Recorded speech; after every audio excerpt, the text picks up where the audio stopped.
Siapa? Ya, siapa? Kita yang mau mulai apa? Ini lanjut aja ya. Aku ya kayaknya. Iya boleh. Siapa ada diam ini? Kembali ketemu sama F2N. Assalamualaikum warahmatullahi wabarakatuh. Waalaikumsalam. Pasca Lebaran, suasananya agak kaku. Kami agak putus pertemanan sedikit. Karena tak saling beraya. Ya, apa tema kita mau kita bahas hari ini? Soal undang-undang pemilu yang sudah menjadi misteri, apakah akan dibahas atau tidak oleh parlemen dan Ya, pemerintah? ya. Karena bagi saya ini agak aneh ya, sudah ada di prolegnas, tidak dibahas-bahas, yang diributkan masalah lain gitu ya. Nah, pertanyaan besarnya ke teman-teman berdua, Mbak Ninis dan Mas Fadli, sejauh mana nih pembahasan Paket undang-undang prolegnas politik. rancangan undang-undang paket politik ini? Ya, yang terakhir kan sebetulnya Bang, eskalasinya sempat naik pasca presiden baru dilantik ya. Kemudian di akhir tahun 2024 itu kan pembahasan prolegnas. Kemudian RUU Pemilu dan RUU Pilkada masuk ke prolegnas prioritas. Prolegnas prioritas jangka pendek tahun 2025. Secara normatif itu kan artinya akan dibahas dan akan mulai dibicarakan di tahun 2025 ini. Nah, ini tahun 2025 sudah mau sampai habis 4 pertengahan bulan. nih ya. Sudah mau menuju catur wulan kedua. Catur wulan kita lagi nih. Iya, catur wulan itu bahasa anak 90-an Anak betul 90-an. Tapi belum ada apa-apa. Belum sama Update, sekali. perkembangan dan informasinya sama sekali belum ada. Kita sempat beberapa kali bikin diskusi, seminar dengan representasi DPR, Komisi 2, termasuk juga dengan representasi pemerintah melalui Kementerian Dalam Negeri mengatakan memang belum dibicarakan.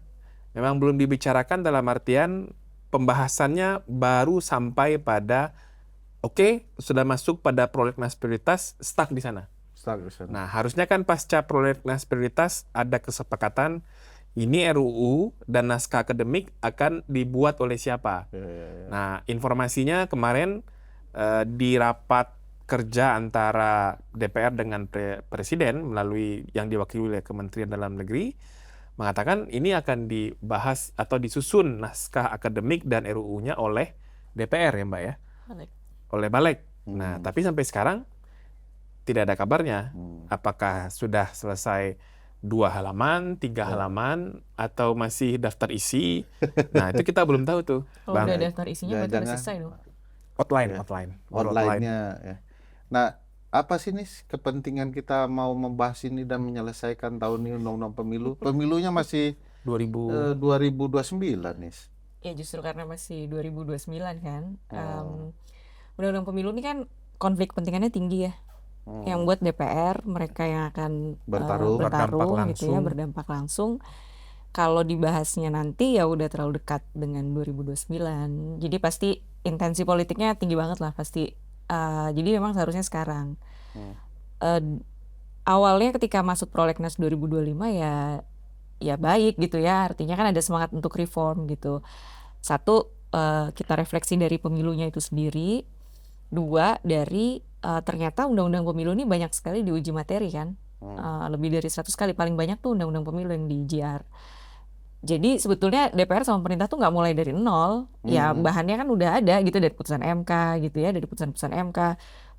Perselisihan hasil juga jadi materinya, masukan dari masyarakat sipil juga udah banyak. Jadi sebenarnya nggak mulai dari nol. Nah cuman memang dan isu pemilu ini kan banyak sekali gitu ya dan sangat teknis. Pasti akan ada perdebatan, tapi setidaknya ya dibahas dulu, mulai dibahas gitu loh. Kan sekarang tuh udah apa ya kayak nanti pasti partai-partai ini akan punya posisinya masing-masing nih, koalisinya jadi renggang. Yang penting dibahas dulu gitu loh, dimulai dulu dibahasnya gitu. Jangan kemudian dadakan ya. Tapi perhatiin nggak, ini makin malam makin ngantuk, agak bijaksana dia ngomongnya. Agak dalam. Wise-nya muncul. Ya, keluar muncul. Marahnya kurang. Bisa lagi marah loh ini. Kabarnya hamil ya, Nis. Kesana lagi. Nah, tadi kan penting nih dibahas jauh hari sebelum tahun pemilu, Iya. gitu ya. Karena peserta sekaligus orang yang membahas. Ninis bilang ini bukan belangko kosong. Ya. Karena semua sudah ada putusan Iya. MK, ada undang-undang dasar, ada perselisihan hasil. Nah, kan kita agak khawatir kalau mereka menunda-nunda ya. Apalagi timbul pertanyaan nih kalau mau dibentur-benturkan ya, disandingkan, diperbandingkan. Bahas undang-undang yang lain cepat betul. Bahas undang-undang pemilu lama selalu begitu ya. Ya. Penyebabnya apa sih selain ya mungkin belum ada waktu ya? Apakah ada kepentingan atau ada yang lain? Kepentingan pasti, karena masing-masing punya kepentingan. Ada Kepentingan cuman siapa nih? ya kepentingan masing-masing partai dong. Kan mereka akan bertarung. Pasti mereka udah punya hitungan. Kalau pasalnya ini saya dapat suara berapa ya? Kalau pasalnya PT-nya naik, suara saya berkurang berapa ya? Pasti kepentingan itu ada. Ini apa ya, kan tadi Bang Ferry bilang yang lain tuh cepet. Nah, jangan-jangan ini ditunda-tunda baru menuju 2009 dibahasnya cepet gitu loh. Kita nggak bisa ngikutin gitu loh, malah dibahasnya mendadak udah deket 2029. Nah, sebetulnya gini, mau bahas undang-undang pemilu itu tetapin dulu kita tujuan pemilu ini mau apa sih? Kayaknya kita bukan nggak pernah ya, tapi mungkin nggak pernah didiskusikan secara detail. Ya pemilunya nih mau diarahkan kemana gitu loh. Tapi kita langsung, sistemnya maunya ini, parliamentary thresholdnya maunya ini, ambang batas pencalonan presidennya ini. Ya goalnya dengan pilihan variabel itu mau mencapai apa? Pemilu kan nggak cuma sekedar ada presiden, ada DPR terpilih. Ya presiden sama DPR terpilih nih gimana nanti? Ya kita bicara soal representasi, soal efektivitas pemerintahan, soal integrasi bangsa.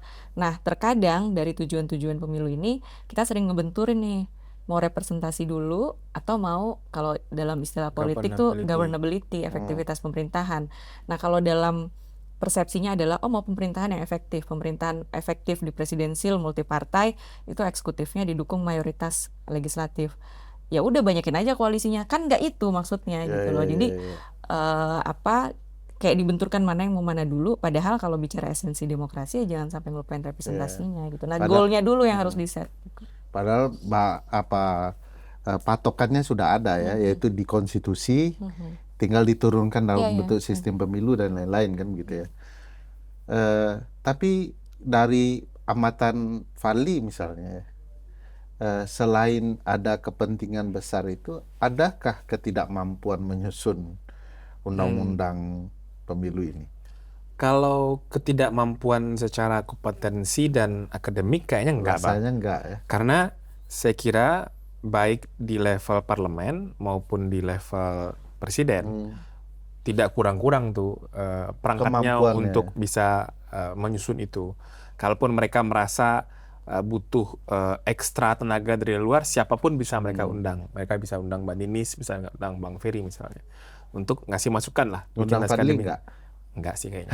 Kan marah. Nah, itu menurut saya tidak mungkin ya. Dan ini sebetulnya justru yang kita khawatirkan adalah jangan-jangan penataan kerangka hukum di bidang politik, khususnya pemilu ini, belum jadi prioritas presiden. Nah, belum jadi prioritas presiden itu yang kemudian menyebabkan dampak turunan dari partai politik pendukung presiden di DPR belum membincangkan ini, karena ini belum jadi prioritas presiden, apalagi di menteri-menteri terkait nih, menteri dalam negeri, menteri hukum gitu ya. Belum kemudian menjadikan agenda perbaikan kerangka hukum pemilu, ya mesti segera dibahas. Nah, menurut saya sih ya jangan tunggu perintah presiden. Justru tugasnya menteri-menteri, tugasnya partai politik yang di parlemen mengingatkan presiden, ini ada urgensi untuk memperbaharui kerangka hukum pemilu. Karena apa? Karena ada banyak evaluasi dari 2 kali pemilu serentak 2019 dan 2024. Ditambah lagi ada banyak putusan-putusan Mahkamah Konstitusi yang membutuhkan penyesuaian untuk kerangka hukum pemilu, sehingga dampak turunannya dalam penyelenggaraan teknisnya oleh penyelenggara tidak belepotan lagi. Nah, belum lagi misalnya menyatu padukan Undang-Undang Nomor 7 tahun 2017 tentang pemilu dengan Undang-Undang Pilkada yang masih terpisah, Bang. Itu banyak sekali aturan-aturan yang kondisinya sama tapi normanya berbeda-beda tuh Iya. antara undang-undang pemilu dengan undang pilkada. Iya. Itu kacau itu sebetulnya. Ya. Di Padahal Aceh itu kita punya 2 pengawas pemilu tuh, pengawas pemilu yang diperintahkan Undang-Undang 7, ada lagi sama pengawas pemilu yang diperintahkan Undang-Undang Undang-Undang pemerintahan Aceh. Coba bayangkan betapa timpangnya dalam proses pembahasan kalau ini tidak segera nanti dirapikan betul, gitu. betul. Saya dengar juga gini, Fadli sama Ninis, Pak Presiden kan sempat menyatakan, sudahlah pemilu kepala daerah melalui perwakilan saja. Nah ini kan ada perbenturan, DPR mau bahas undang-undang pemilu, ternyata presidennya punya pandangan berbeda nih. Hmm. Apakah ini yang juga membuat Iya. ini lambat dibahas ya? Nah, saya kira Presiden mungkin saja Pak Prabowo itu punya ide atau bayangan imajinasi yang terlintas di pikirannya soal pilkada mahal, ternyata politik uangnya banyak. Maka bagi beliau misalnya ya sudah jadikan saja pilkada oleh DPRD lagi. Nah, maksudnya kan tugas penasehat hukumnya, penasehat politiknya membenarkan Pak Presiden kalau kemudian menata sistem pemilihan kepala daerah ya ditata banyak aspek yang ditata, bukan mengganti sistemnya menjadi tidak langsung misalnya. Kan nggak ada Bang di dunia ini ya kekuatan eksekutif atau pemerintahan eksekutif itu dibentuk oleh pemerintah legislatif dalam kerangka sistem presidensial. Nggak ada itu. Nah makanya kalau alasannya terlalu mahal, jangan-jangan nanti dipilih oleh DPRD jauh lebih mahal. Karena praktik transaksionalnya bisa tinggi Jadi sekali. besar ya. Nah, kalau dilihat ya perkembangan yang diceritakan Fadli dan Ninis, kan sebenarnya memang harus segera dibahas. Nah, saya dengar-dengar teman-teman kan dari awal, terutama Perludem ya, Bu Direktur kan sudah menggagas upaya mengkitabkan undang-undang kepemiluan. Problematikanya ditunggalkan supaya sejalan, sealur begitu ya. Nah, sampai sejauh mana undang-undang versi publik ini betul-betul akan menimbulkan kemanfaatan orang banyak. Dan pertanyaan berikutnya, sejauh mana kepentingan publik dengan undang-undang ini? Jangan sampai ribut-ribut di prosesnya kencang sekali publik, tapi mereka sendiri nggak mengerti apa yang dituliskan di dalam undang-undang sehingga hak-hak mereka tidak diberikan dengan sempurna.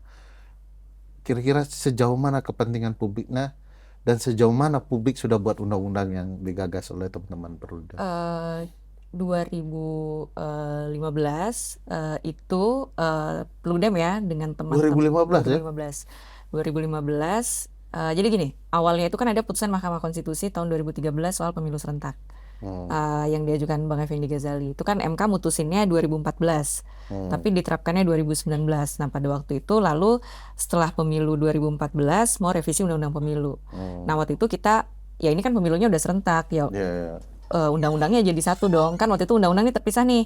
Pemilu legislatif sendiri, pilpres sendiri, penyelenggara pemilu sendiri, pilkada sendiri.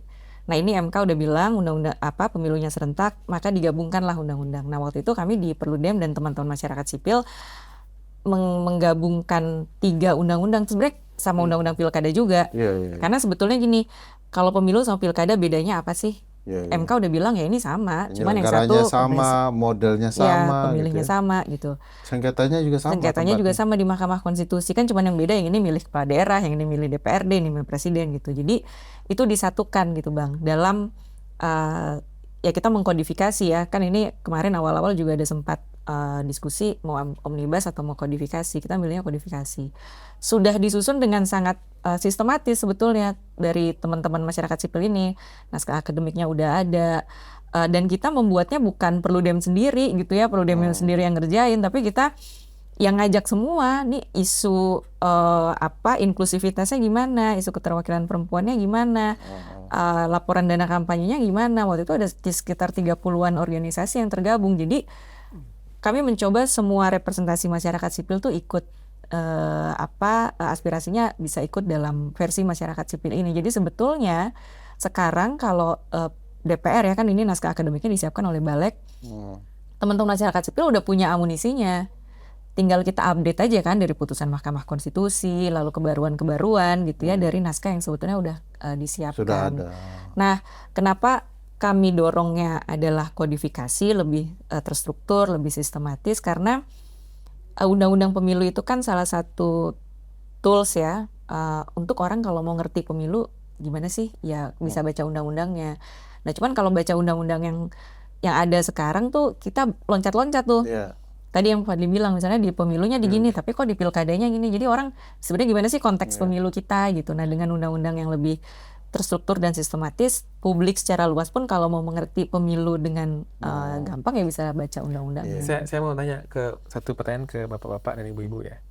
Ini kan Dia ingin ini kan tanya. prosesnya kayaknya stuck gitu ya. Iya. Dan patut diduga ini karena memang presiden tidak terbrief dengan baik terkait dengan urgensi ini. Nah, saya mau tanya ke Bang Firly dan Mbak Nini, siapa kira-kira ya orang yang ada di lingkaran satu presiden yang bisa membisikkan ke presiden, ini penting nih Pak Presiden gitu. Jadi jangan membahas undang-undang pemilu mulai tahun 2027. Iya. Ya Siapa, pasti orang terdekat presiden ya yang betul-betul paham ya. Ya. Ya tapi nggak beliau lah ya, beliau nggak paham juga itu. Ya paling Pak dekat Mensesnek, tentu ya. Mensesnek begitu ya. Atau ada Mas kalau Juri Ardiantoro, Mas Juri wakil Wamensesnek Menteri Sekretaris Negara, yang paham di orang-orang kepemiluan. Ya. mantan Ketua KPU. Selain itu tentu saja mestinya presiden itu punya staf-staf yang mengerti. Iya, iya. Nah ini berapa kali kita lihat bahkan dari pidato presiden itu kayak nggak ada bumbu lain gitu ya. Iya, iya. Masih membahas MBG, Menangkis kritik kritik dari orang publik. gitu ya. Presiden perlu menghasilkan sesuatu yang bisa dikenal sebagai masterpiece-nya dia. Ya. Dan ini bagi saya, ini masterpiece demokrasi. Iya. Kalau ada kitab undang-undang pemilu yang akan dipakai untuk jangka panjang pemilu. Jadi itu kita nggak hobi suka ubah-ubah sistem ya. Sekarang tidak boleh lagi diubah bahwa ambang batas pencalonan tidak ada, itu harus clear tuh. Presiden harus paham itu. Kalau nggak ditertawain orang, kok presiden masih nggak ngerti-ngerti sih gitu ya. Pilkada harus langsung ada konsep konstitusionalnya, ada gagasannya yang tidak boleh di pikiran presiden berubah. Jangan sampai pembisiknya membuat presiden terkesan tolol di hadapan orang banyak. Iya, iya. Jadi briefingnya juga harus benar begitu ya. Betul. Dan itu orang-orang yang membriefing presiden dengan cara yang salah itu harus diberhentikan presiden. Harus ada orang-orang yang tepat yang memperkuat gagasan konstitusional presiden. Jangan langsung dimakan. Kalau dibilang nih orang-orang kita rugi nih, ruginya harus ditanya kenapa, bagaimana, begitu ya. Jadi harus ada perimbangan juga informasi dari presiden. Sejauh ini sayap istana kayaknya nggak maksimal soal itu. Belum maksimal ya. Ya, jadi mudah-mudahan akan maksimal. Kalau Bu Tini siapa kira-kira yang bisa? Saya nggak kenal sama lingkarannya Pak Presiden. Masa Tahu. aja kalau gitu. Hah? Masa aja kalau gitu. Masak aja bener. Nggak tahu Kan istilah lingkaran istana itu. Kalau ada masalah masak aja. Oh. Lama betul ini. Siapa Bu? Siapa ya? Siapa Iya, nggak tahu siapa Iya, ya? ada Ini beberapa semua ya. orang yang selalu terlihat di samping presiden ya. Saya sih malas nyebut nama ya. Ada teman-teman Inisial aja, abang-abangan misalnya. kita juga ada di sana yang Iya. termasuk lingkaran istana yang paham pemilu. Ya, gitu ya. saya sih concernnya ini, Bang. Kalau nonton wawancaranya presiden ya dengan 6 atau 7 jurnalis yang terakhir yang di hampir 3 jam itu, kan di beberapa bagian kan bicara soal supremasi sipil, Ya, komitmen ya. terhadap demokrasi. Ini membuat kerangka hukum pemilu yang baik, yang bagus, yang konstitusional akan jadi legacy yang luar biasa loh bagi Presiden Prabowo kalau membuat dan menyiapkan pemilu 2029 secara baik. Ini momentumnya. Tapi kalau mau mengulang lagi kejadian tahun 2017 ya, Ya. membahas undang-undang pemilu itu di waktu yang sangat mepet, Mepet. dengan tahapan pemilu yang mesti akan harus dimulai, ya ini akan mengulang tambo lama istilahnya dalam Ya, Minangkabau. cerita lama ya. Cerita lama. Ya betul ya. Problem akan berulang. Jadi ya akan yang rugi tidak hanya publik, yang rugi tidak hanya orang partai-partai, tetapi bahkan presiden sendiri bisa rugi Iya, gitu ya. ini legacy demokrasi yang penting menurut saya. Betul. Ujian penting bagi Pak Prabowo nih. Tapi saya pikir kita semua publik ya semangat lah untuk mengantarkan iya. Semangat. gagasan ini ke arah yang lebih baik ya. Ya, ya. Bahkan kita sedang mikir kapan nih keluar kitab RUU pemilu yang dibuat perlu dalam waktu yang cukup panjang itu untuk bisa kunyah-kunyah atau Didiskusikan. dimakan oleh publik begitu ya. Tapi kita tunggu ya. Bentar Ya ya. mudah-mudahan 1-2 Ini minggu ini bisa kayaknya kita. F2N paling tegang sepanjang masa. Kalau sudah bahas undang-undang pemilu. Tapi mudah-mudahan selesai ya. Ya. Mudah-mudahan juga pemerintah dan DPR bisa menghasilkan sesuatu yang lebih baik. Ya. Gitu ya. Iya. Sudah nggak nih? Terima kasih. Sehat-sehat semua teman-teman. Mudah-mudahan pemilu kita jadi lebih baik. Amin. Ruang Amin. politik kita jadi lebih baik. Assalamualaikum. Waalaikumsalam.